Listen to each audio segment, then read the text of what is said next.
بسم اللہ الرحمن الرحیم وبہ نستعین وهو خیر ناصر ومعین وصلی اللہ علی محمد وآلہ الطیبین الطاہرین المعصومین اللہم صل علی محمد وآل محمد. مقدمات دلیل الانسداد. ان الدلیل المعروف بدلیل الانسداد یتألف من مقدمات اربع اذا تمت یترتب علیہا حکم العقل بلزوم العمل الى آخر. 10واں پیرا دلیل انسداد کے مقدمات کے بارے میں ہے. ہم نے سابقہ بحث میں پڑھا ہے کہ انسداد دو قسم کا ہوتا ہے، ایک انسداد کبیر اور ایک انسداد جو کل گزر چکا ہے. دونوں کی تاریخ ہے، انسداد کبیر اور انسداد صغیر. اور یہ بھی اصطلاحات آپ کے لیے واضح ہو گئیں کہ باب العلم انفتاح باب العلم، انسداد باب العلم، انفتاح باب العلمی، انسداد باب العلمی واضح. اور ساتھ ہی یہ بھی واضح تھا آپ کے لیے کہ انسداد کبیر کسے کہتے ہیں اور انسداد صغیر کسے کہتے ہیں. مصنف علیہ رحمہ قائل ہیں کہ ہمارا مطلقاً حجت ہے، چاہے باب العلم مفتوح ہو چاہے باب العلم کیا ہو مسدود ہو. ہر صورت میں ہمارا کیا ہے، ہمارا کی حجیت ثابت ہے. جب ہمارا کی حجیت ہر دو صورت میں ثابت ہے، توجہ رکھیے گا، تو دلیل انسداد کی ضرورت ہی نہیں پڑتی. جب انفتاح باب العلم کی صورت میں بھی ہمارا حجت ہے تو انسداد کی دلیل لانے کی ضرورت ہی نہیں ہے. جس طرح کے صاحب معالم پر یہی تو ہم نے اشکال کیا تھا، ٹھیک ہے نا جی. تو پھر مصنف علیہ رحمہ نے یہ 10 نمبر پیرا کیوں لکھا ہے؟ تو مصنف نے یہ فرمایا تھا ضرورت نہیں تھی، لیکن طالب علم کے ذہن کو روشن کرنے کے لیے اختصاراً ہم انسداد دلیل انسداد کی طرف اشارہ کرنے لگے ہیں. ٹھیک نا. دلیل انسداد کب تام ہوتی ہے؟ انسداد سے دلیل انسداد سے مراد انسداد کبیر ہے، یعنی باب علم بھی اور باب علمی بھی دونوں دروازے بند ہیں. انسداد باب العلم والعلمی، یعنی کوئی طریقہ ایسا موجود نہیں ہے جو احکام شرعیہ کے بارے میں علم اور قطع کا موجب بنے.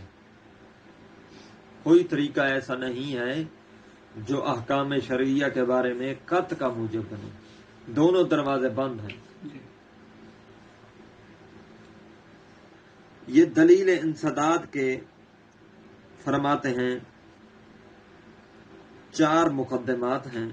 اگر یہ 4 مقدمات پائے جائیں، مل جائیں، جڑ جائیں، تو پھر دلیل انسداد کیا ہوتی ہے؟ تام ہوتی ہے، مکمل ہوتی ہے. آج یہی 4 مقدمات ہم نے پڑھنے ہیں. پہلا مقدمہ قبلہ یہی دلیل انسداد کو سمجھنے کے لیے یہی پہلا مقدمہ ہے، اور مین بھی یہی ہے کہ باب العلم اور باب العلمی وہ کہتے ہیں بند ہے. یہ تو پکی بات ہے کہ باب علم کیا ہے؟ بند ہے. یہ تو پکی بات ہے، اس میں تو کوئی شک، یہ بات واضح ہے، کوئی شک نہیں ہے. لیکن فرماتے ساتھ باب علمی بھی بند ہے. باب علمی کیوں بند ہے؟ کیونکہ وہ فرماتے ہیں ہمارے پاس خبر واحد کی حجیت پر کوئی دلیل قطعی موجود نہیں ہے، اس لیے وہ کہتے ہیں باب علمی بھی کیا ہے؟ بند ہے. باب علم تو بند ہے ہی ہے، تو ساتھ فرماتے ہیں باب علمی بھی بند ہے اس لیے کہ ہمیں خبر واحد کی حجیت پر کوئی دلیل قطعی نہیں ملتی. لیکن مصنف علیہ الرحمہ فرماتے ہیں کہ نہیں، باب علم تو مسدود ہے، منصد ہے، یہ تو وجداناً ہمیں علم ہے، لیکن باب علمی منصد نہیں ہے، باب علمی کھلا ہوا ہے. ٹھیک نا جی؟ کیونکہ فرماتے ہیں خبر واحد کی حجیت پر ادلہ خاصہ قائم ہے، موجود ہے، ادلہ خاصہ جو دلالت کرتی ہیں خبر واحد کی حجیت پر، تو لہذا باب علمی مسدود نہیں ہے، کھلا ہوا ہے. جب باب علمی کھلا ہوا ہے تو آپ کی یہ دلیل ساقط ہوگی جو آپ نے کہا ہے کہ نہ باب العلم کھلا ہوا ہے نہ باب علمی کھلا ہوا ہے. یہ پہلا مقدمہ ہے. جب باب علم اور علمی دونوں بند ہیں تو پھر کیا راستہ ہوگا احکام الہیہ تک پہنچنے کا، سوائے اس کے کہ ظن بما ہی ظن، مطلق الظن کو عکس کیا جائے. مطلق الظن کو ای ظن. مزید پہلے مقدمے کا پڑھ لیتے ہیں، پھر اگلا دوسرا مقدمہ. ان الدلیل المعروف بدلیل الانسداد یتألف من مقدمات اربع. فرماتے ہیں یہ جو معروف دلیل ہے جسے دلیل انسداد کا نام دیا جاتا ہے، یہ 4 مقدمات سے مل کر بنتی ہے، 4 مقدمات سے تالیف پاتی ہے. اذا تمت، جب یہ 4 مقدمات مکمل ہو جائیں، یترتب علیہ حکم العقل، تو اس وقت اس دلیل پر حکم عقل کیا ہوتا ہے؟ مرتب ہوتا ہے. کس چیز کے بارے میں حکم عقل مرتب ہوتا ہے؟ بے لزوم العمل بما قام علیہ الظن فی الاحکام. تو حکم عقل یہ کہتا ہے کہ جس احکام میں سے جس حکم پر ظن قائم ہو جائے تو اس پر عمل کرنا لازم ہے. ٹھیک ہے نا؟ بلزوم العمل، امر کرنا لازم ہے. کس چیز پر؟ جس کے بارے میں، احکام میں سے جس کے بارے میں ظن قائم ہو جائے. ایا ظن کان، چاہے کون سا بھی ظن ہو، کوئی بھی ظن ہو، ظن کی کوئی بھی قسم ہو، چاہے مطلق ہی کیوں نہ ہو. عدد ظن الثابت فی ہے علی نحو القطع عدم جواز العمل بہ، سوائے اس ظن کے جس کے بارے میں قطعی طور پر ثابت ہو جائے کہ اس پر عمل کرنا جائز نہیں ہے. اگر کسی ظن کے بارے میں قطعی طور پر ثابت ہو جاتا ہے کہ اس ظن پر عمل نہیں کیا جا سکتا تو وہ ہمارا موضوع بحث بھی نہیں ہے. ٹھیک ہے نا؟ اس مورد میں ٹھیک ہے نا؟ یعنی وہ خارج ہے، لیکن جن ظنون کے بارے میں قطعی دلیل یہ دلالت نہیں کرتی کہ یہ حجت نہیں ہے، عدم حجیت پر کوئی دلیل دلالت نہیں کرتی، تو ان کے بارے میں اگر کوئی دلیل قائم ہو جاتی ہے تو عقل کہتا ہے کہ پھر ان پر عمل کرنا کیا ہے؟ ضروری ہے. اچھا یہ بتائیے کون سا ایسے ظن ہے جس کے بارے میں دلیل قطعی موجود ہے کہ اس پر عمل کرنا جائز نہیں ہے؟ فرماتے کل قیاس، جس طرح قیاس ہے، والاستحسان، جس طرح استحسان ہے. ان کے بارے میں ادلہ دلالت کرتی ہیں، دلیل دلالت کرتی ہے کہ یہ معتبر نہیں ہے. ٹھیک ہے نا؟ کہ یہ حجت نہیں ہے، ان پر عمل کرنا جائز نہیں ہے. یہ برادران عامہ کے نزدیک یہ حجت ہے قیاس نہیں. وَنَحْنُ نَذْكُرُ بِالِاخْتِصَارِ هَذِهِ الْمُقَدِّمَاتِ، ہم اختصاراً ان مقدمات کو مصنف فرماتے ہیں ذکر کرتے ہیں. المقدمۃ الاولی، پہلا مقدمہ دعوی انسداد باب العلم والعلم، کوئی چیز بھی نہیں ہے، کوئی مشکل چیز نہیں ہے. دعویٰ یہ ہے کہ باب العلم اور باب العلمی کیا ہے؟ بند ہیں. باب علم بھی بند ہے اور باب یہ دعویٰ ہے علمی بھی بند ہے. فی معظم ابواب الفقہ، فقہ کے اکثر ابواب میں فی عصورنا، ہمارے زمانے میں، وہ ہمارا زمانہ جو متأخرت عن عصر ائمتنا، جو ہمارا زمانہ ہمارے ائمہ علیہ الصلوۃ والسلام کے زمانے سے کیا ہے؟ متأخر ہے، بعد میں آیا ہے. یعنی ہمارے زمانے میں فقہ کے اکثر ابواب میں وہ کہتے ہیں باب علم بھی مسدود ہے اور باب علمی بھی مسدود ہے. تو انسداد کبیر ہو گیا نا، دعویٰ انہوں نے کیا ہے انسداد کبیر کا. مصنف فرماتے ہیں وقد علمت ان، اچھا جب باب علم اور باب علمی دونوں منصد ہیں تو پھر زن بما ہی زن ای زن کا پر عمل کرنا مجبوری بن جائے گا، جو بھی مل جائے. اچھا وقد علمت ان اساس المقدمات كلها هي هذه المقدمہ.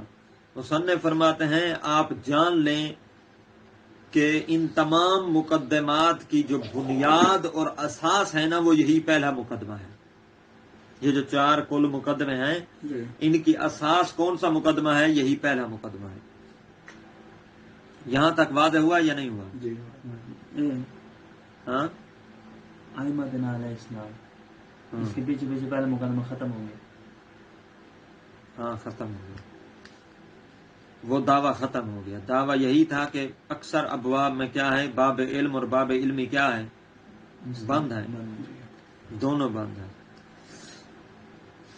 اور مصنف فرماتے ہیں یہ بھی جان لیں کہ تمام مقدمات کی اساس اور بنیاد یہی مقدمہ ہے پہلا. وہیا دعویٰ قد ثابت عندنا عدم صحتها. مصنف فرماتے ہیں یہ جو دعویٰ انہوں نے کیا ہے نا، کون سا دعویٰ؟ کہ انسداد باب العلم والعلمی، باب علم بھی کیا ہے؟ بند ہے، اور باب علمی بھی کیا ہے؟ بند ہے. یہ جو دعویٰ انہوں نے کیا ہے مصنف اب رد کر رہے ہیں. مصنف فرماتے ہیں ہمارے نزدیک اس کی عدم صحت ثابت ہے. ہمارے نزدیک یہ دعویٰ ٹھیک نہیں ہے. کیوں مصنف صاحب آپ دلیل تو دے دیں نا. آپ جو فرما رہے ہیں ان کی بات کو رد کر رہے ہیں، ان کے دعوے کو رد فرما رہے ہیں. ان کا دعویٰ یہ تھا کہ باب العلم اور باب علمی ہمارے زمانے میں دونوں غیبت کبریٰ کے زمانے میں ہر دو مسدود ہیں. مصنف صاحب آپ فرما رہے ہیں کہ نہیں، آپ کا دعویٰ یہ ٹھیک نہیں ہے. دلیل فرماتے ہیں ثبوت انفتاح باب الظن الخاص، فرماتے ہیں کیونکہ باب ظن خاص کا دروازہ کھلا ہے اور اس کا انفتاح ثابت ہے. ظن خاص سے مراد وہی باب علمی. مصنف فرماتے ہیں نہیں بابا ٹھیک ہے، باب علم بند ہوگا اور بند ہے، یہ تو پکی بات ہے، لیکن باب علمی کا دروازہ کھلا ہوا ہے، ظن خاص کا دروازہ کھلا ہوا ہے. بل ایک منزل اور بڑھ رہے ہیں مصنف علیہ الرحمہ. مصنف فرماتے ہیں بل العلم فی معظم ابواب الفقہ، بلکہ علم کا دروازہ بھی موجود ہے فقہ کے اکثر بابوں میں. فقہ کے بہت سارے باب ایسے ہیں جس میں علم کا دروازہ، یعنی تواتر کے ساتھ یہاں روایات موجود ہیں. توجہ کیجئے گا، جہاں تواتر کے ساتھ روایات موجود ہیں وہاں تو قطعی بات ہے کہ وہ حکم وہی ہے جو واقع والا ہے. ٹھیک ہے نا جی. جو قرآن میں حکم آ گیا ہے اس میں شک ہے کہ یہ واقع والا نہیں ہے. جو قرآن میں حکم آ گیا ہے اس کے بارے میں شک ہو سکتا ہے؟ تو بولو نہیں ہو سکتا. تو اس کا مطلب کیا ہوا؟ اس کا مطلب یہ ہے کہ علم ہے، قط ہے کہ یہی واقع ہے.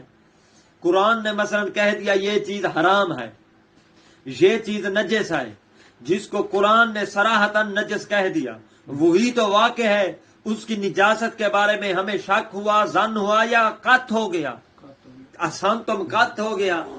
اسی طرح جس کے بارے میں تواتر کے ساتھ صحیح و سند روایات موجود ہیں، اس کے بارے میں بھی یقین ہو جاتا ہے کہ یہی حکم واقعی ہے، ٹھیک ہے نا۔ تو اس لیے مصنف فرماتے ہیں آپ تو باب علمی میں مطلقاً دروازہ بند کر رہے ہیں، میں کہتا ہوں ظنون خاصہ کا دروازہ، باب علمی کا دروازہ کھلا ہوا ہے ہمارے غیبت کبریٰ کے دور میں۔ اور ساتھ مصنف ایک منزل اور بڑھاتے ہوئے فرماتے ہیں بلکہ فقہ کے بہت سارے ابواب میں قط کا دروازہ بھی موجود ہے، کھلا ہوا ہے، ٹھیک ہے نا جی۔ اب مصنف علیہ الرحمہ نے ان کے دعویٰ کو ساکت کر دیا یا نہ کر دیا، باطل کر دیا، رد کیا یا نہ کیا؟ جب رد کر دیا تو فنہارا ھذا الدلیل من اساس ہی، فنہارا یعنی ساکتا، ہاداما یعنی ان کی دلیل اپنی بنیاد کے ساتھ اساساً ان کی دلیل کیا ہو گئی؟ ساکت ہو گئی۔ واضح ہوا پہلا مقدمہ۔ دوسرا مقدمہ، اچھا دعویٰ ان کا کیا تھا؟ انسداد باب العلم انسداد کبیر، ٹھیک ہے نا۔ اچھا یہ بتائیں ہم مکلف ہیں یا نہیں ہیں؟ ہاں جی، مکلف کس چیز کے؟ مثلا یہ کتاب اٹھانے احکام الہیہ کے مکلف ہیں آپ، ٹھیک ہے نا جی۔ اجمالاً تو کم از کم علم ہے کہ ہم مکلف ہیں احکام الہیہ کے، ٹھیک ہے نا۔ تو جب ہمیں پتہ چلا ہم مکلف ہیں، کیا ہمارے لیے یہ جائز ہے کہ احکام واقعہ کو ہم مہمل سمجھیں، ان کو انجام نہ دیں؟ حکم جو آیا ہے ہمارے لیے کہ یہ کام کر، اس کو ہم مہمل سمجھیں، لاغو سمجھیں، فضول سمجھیں، ایسا کرنا ہمارے لیے کہ جائز ہے؟ نہیں ہے جائز۔ کیا ہمارے لیے جائز ہے شریعت مقدسہ نے جس چیز کو ہمارے لیے واجب قرار دیا ہو، ہمیں علم اجمال العلم بھی ہو، ہم اس چیز کے مکلف ہیں، ہم اس کو چھوڑ دیں؟ نہیں جائز ہمارے لیے۔ فرماتے ہیں ہاں دو صورتیں ہیں آپ کے لیے جائز ہیں، دو صورتیں ہیں آپ کے لیے جائز ہے ایسا کرنا کہ آپ احکام الہیہ کو مہمل سمجھیں، احکام الہیہ کو چھوڑ دیں۔ دو طریقے ہیں، یا تو یہ کہ اپنے آپ کو بچہ سمجھیں، چاہے آپ بچوں والے ہو گئے ہیں، بیوی بچوں والے ہیں، لیکن اپنے آپ کو نابالغ بچہ، غیر مکلف بچہ سمجھیں، چونکہ بچوں پر کوئی احکام نہیں ہوتے، پھر آپ مہمل سمجھ سکتے ہیں احکام الہیہ کو۔ واضح ہو رہا ہے؟ یا اپنے آپ کو چوپایا سمجھیں، جانور سمجھیں، ٹھیک ہے نا، جانوروں پر بھی کوئی احکام لاگو نہیں ہوتے۔ یہ صورت ہے آپ احکام الہیہ سے کیا ترک کر سکتے ہیں اور ان کو مہمل قرار دے سکتے ہیں۔ اور اس کے علاوہ ایسا ہو سکتا ہے، اس کے علاوہ ایک اور صورت بھی ہے، اس کے علاوہ یہ ہے آپ احکام الہیہ کو تو کار آمد سمجھیں اور اپنے آپ کو بھی مکلف سمجھیں، لیکن کیا کریں، ہر حکم میں اصالت البراءت جاری کرتے جائیں۔ اب ہمیں نہیں پتا لوح محفوظ پر کون سی چیز واجب ہے، کون سی چیز واجب نہیں ہے، پتہ ہے ہمیں؟ مثال کے طور پر جمعہ کے دن ہمیں شک ہے، پتہ نہیں نماز جمعہ واجب ہے یا نماز ظہر واجب، مثلا ویسے سمجھانے کے لیے کہہ رہا ہوں، تو آپ اصالت البراءت جاری کر دیں۔ جہاں جہاں شک ہوتا جائے آپ کہیں اصل تکلیف میں شک ہے، جہاں اصل تکلیف میں شک ہوتا ہے وہاں اصالت البراءت جاری ہوتی ہے۔ نماز مجھ پر اب واجب ہے یا نہیں ہے، اصالت البراءت کوئی نہیں ہے، ٹھیک ہے نا۔ شراب پینا حرام ہے یا نہیں ہے، اصالت البراءت، ٹھیک ہے نا جی۔ میں نے اس کا قرضہ دینا ہے یا نہیں ہے، اصالت البراءت، ٹھیک ہے نا۔ خمس مجھ پر واجب ہے یا نہیں ہے، اصالت البراءت، چھٹی۔ اس طرح بھی آپ احکام الہیہ سے بچ سکتے ہیں. ہر حکم میں اصالت البراءت جاری کرتے جائیں. لیکن مصنف فرماتے ہیں یہ دعویٰ بھی کیا ہے؟ ٹھیک نہیں ہے، کیونکہ یہ دونوں مفروضے کیا ہیں؟ باطل ہیں. نہ تو ہم بہائم اور اطفال ہیں کہ ہم اپنے آپ کو کیا کریں؟ احکام الہیہ سے مبرہ سمجھیں، بلکہ اجمالاً ہمیں علم ہے کہ ہم کیا ہیں؟ مکلف ہیں. ٹھیک ہے نا جی؟ بلکہ قطعاً ہمیں علم ہے کہ ہم کیا ہیں؟ مکلف ہیں. اور دوسرا بھی باطل ہے، کیونکہ ہر مسئلہ میں اگر اصالت البراءت جاری کرتے جائیں گے تو دین سے بھی خارج ہو جائیں گے. ٹھیک ہے، دونوں مفروضے کیا ہیں؟ غلط ہیں، باطل ہیں. تو لہذا ضروری ہے آپ کو قائل ہونا پڑے گا کس چیز کا؟ ظن پر عمل کرنا پڑے گا، ظن قائم جاری کرنا پڑے گا. المقدمہ تو ثانیہ، دوسرا مقدمہ. اچھا،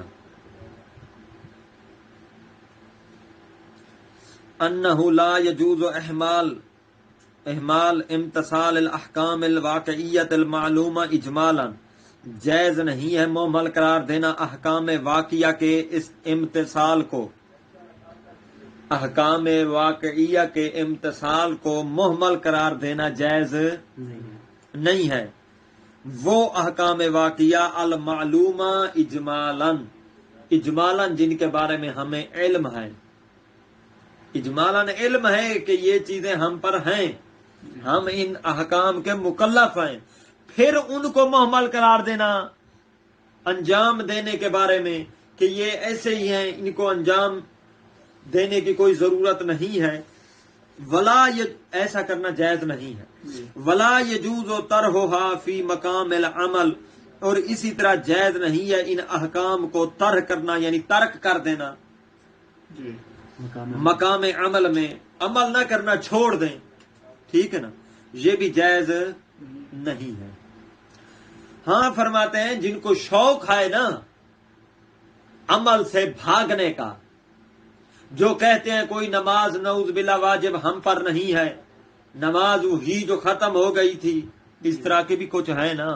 افسوس یہ ہے کہ وہ کہتے بھی اپنے آپ کو محبان اہل بیت، بلکہ یہ ان کے بارے میں تقصیر ہے جملہ، بلکہ وہ اپنے آپ کو ہی ولایت کا ٹھیکیدار کہتے ہیں. کچھ ایسے بھی ہیں.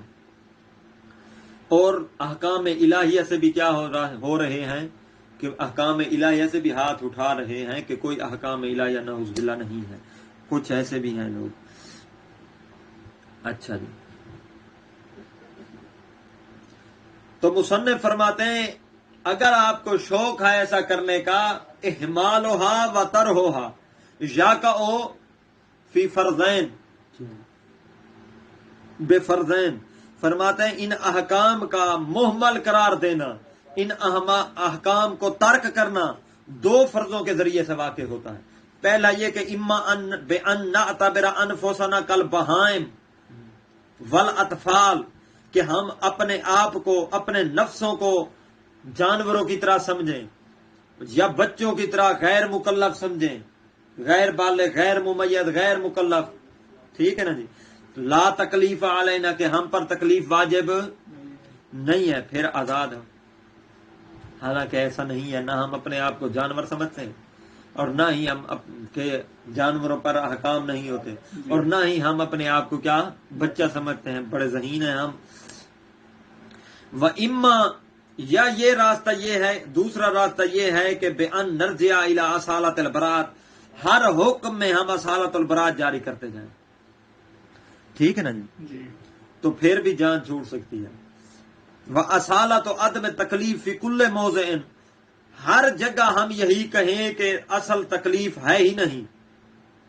لا، کس ہر موضع میں لا يعلم وجوبہ و حرمتہ، جس حکم کا وجوب ثابت نہیں ہے ہم کہیں کہ اس کی تکلیف ہم پر واجب ہی نہیں ہے، اصالت البراءت ہے.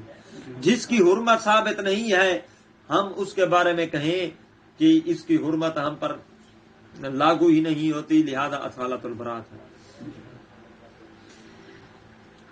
ٹھیک ہے نا.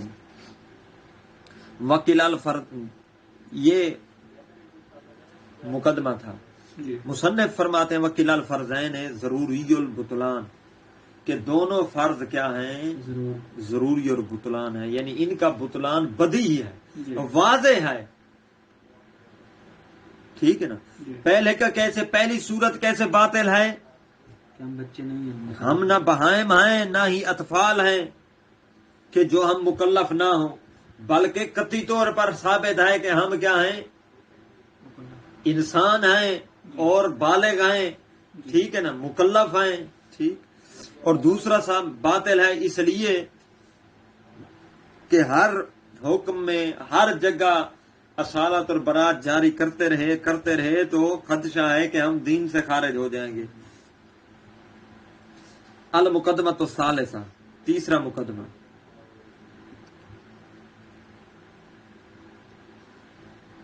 قبلہ قائل تھے کہ انسداد کبیر ہے، باب علم کا دروازہ بھی بند اور باب علمی کا دروازہ بھی کیا ہے؟ یہی تھا نا. اچھا. اور یہ بھی علم ہے اجمالی طور پر کہ ہم مکلف بھی ہیں، احکام الہیہ کا بھی علم ہے، اور یہ بھی ثابت ہے کہ ہم مکلف ہیں. تو پھر بری و ذمہ کیسے ہوں گے تکلیف سے؟ توجہ ادھر دیکھیں. ادھر کہہ رہے ہیں باب علم بند. امام نہیں ہے کہ پوچھیں کون سا حکم لوح محفوظ والا حکم ہے. باب علمی بند، باب علمی بند ہمارا بھی نہیں ہے جس کو معتبر قرار دے کر ہم اس کے ذریعے سے واقع تک پہنچ سکیں. واقع تک جانے کے سارے دروازے تو بند کر دیے، اور ادھر یہ بھی جان چکے ہیں کہ تکالیف بھی ہیں ہمارے اوپر، احکام الہیہ بھی ہماری طرف رخ کر رہے ہیں، ان کو بھی ہم نے انجام دینا ہے. تو پھر ان احکام کو انجام کیسے دو گے؟ سوال کریں گے نا ہم ان لوگوں سے جو کہتے ہیں باب علم کا دروازہ تو ویسے ہی بند ہے نا. وہ کہتے ہیں باب علمی کا دروازہ بھی بند ہے، اصولیوں پر اعتراض کر دیتے ہیں نا. باب علمی کا دروازہ بھی بند ہے. تو جب دونوں دروازے بند ہیں کہ بلا احکام بھی آپ کہتے ہیں اللہ تبارک و تعالیٰ کی طرف سے، احکام کے قائل نہیں ہوتے تو اپنے آپ کو جانور سمجھنا پڑے گا، اپنے آپ کو بچہ سمجھنا پڑے گا. ٹھیک ہے نا جی. تو جب احکام بھی جانتے ہو کہ ہیں ہم مکلف بھی ہیں، اور باب علم اور علمی کا دروازہ بھی بند کرتے ہو، پھر بری و ذمہ کیسے ہو جاؤ گے؟ کیسے بری و ذمہ ہو جاؤ گے ان احکام سے جو آپ پر واجب ہوئے ہیں؟ تو اس کی 4 طریقے ہیں. ہم ان کو کہیں گے 4 راستے ہیں آپ کے پاس، ان 4 میں سے کسی ایک کو اپنا کر آپ نکل سکتے ہیں. ٹھیک ہے نا جی. یہ اسی میں پڑھتا ہوں.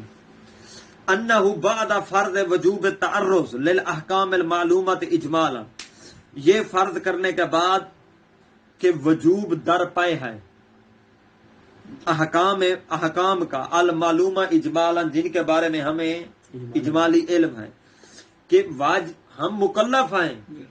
یہ فرض کرنے کے بعد فإن الامر لتحصیل، ادھر یہ بھی یاد رکھنا بحث انسداد کبیر کی ہو رہی ہے.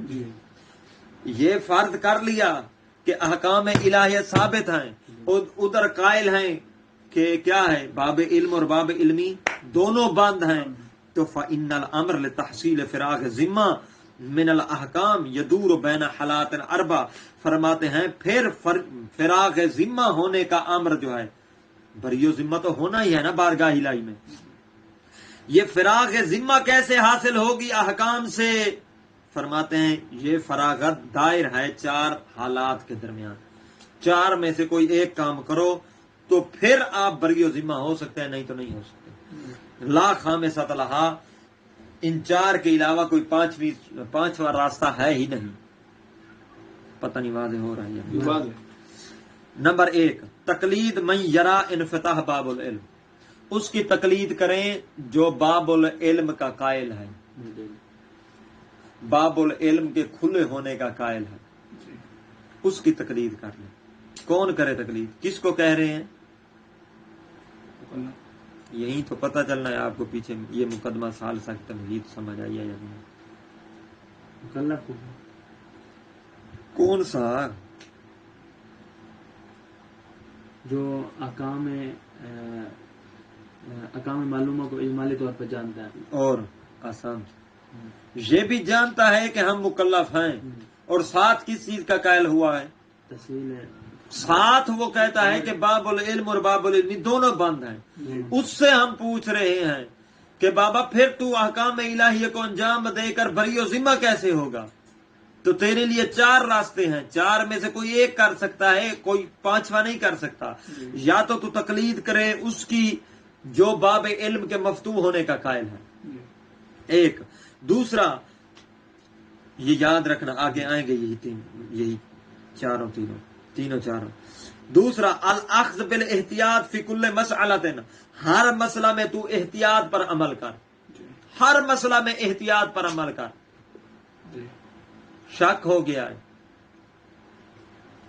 7 کپڑوں کے درمیان، ان میں سے کوئی ایک پاک ہے، پتہ نہیں کون سا ہے، کوئی ایک یا نجس ہے، پتہ نہیں کون سا ہے، نماز بھی پڑھنی ہے، ان میں سے کوئی ایک نجس ہے، تو احتیاط کیا کہے گی؟ سب میں پڑھ. شک ہو گیا ہے قبلہ پتہ نہیں ادھر ہے ادھر ہے ادھر ہے ادھر ہے، چاروں طرف پڑھ. ٹھیک ہے نا جی؟ احتیاط جاری کر، ہر عمل میں احتیاط جاری کر. پتہ نہیں یہ جو جتنا میں نے خمس دیا ہے یہ ادا ہوا ہے صحیح یا نہیں ہوا، ڈبل دے. ٹھیک ہے نا؟ ڈبل کون؟ ہر عمل میں احتیاط جاری کر، پھر بری و ذمہ ہو سکتا ہے. تیسرا الرجوع الی اصل العملی الجاری فی کل مسئلۃ، ہر مسئلہ میں اصل عملی کی طرف رجوع کر، اصول عملیہ کی طرف. کون سے اصول عملیہ؟ من نحو البراءت ہے، یا تو براءت جاری کر ہر ایک کی طرف، اور جس کا بطلان ہم پیچھے کہہ چکے ہیں. احتیاط جاری کر جو ابھی کہا ہے. والتخییر، یا تخییر جاری کر.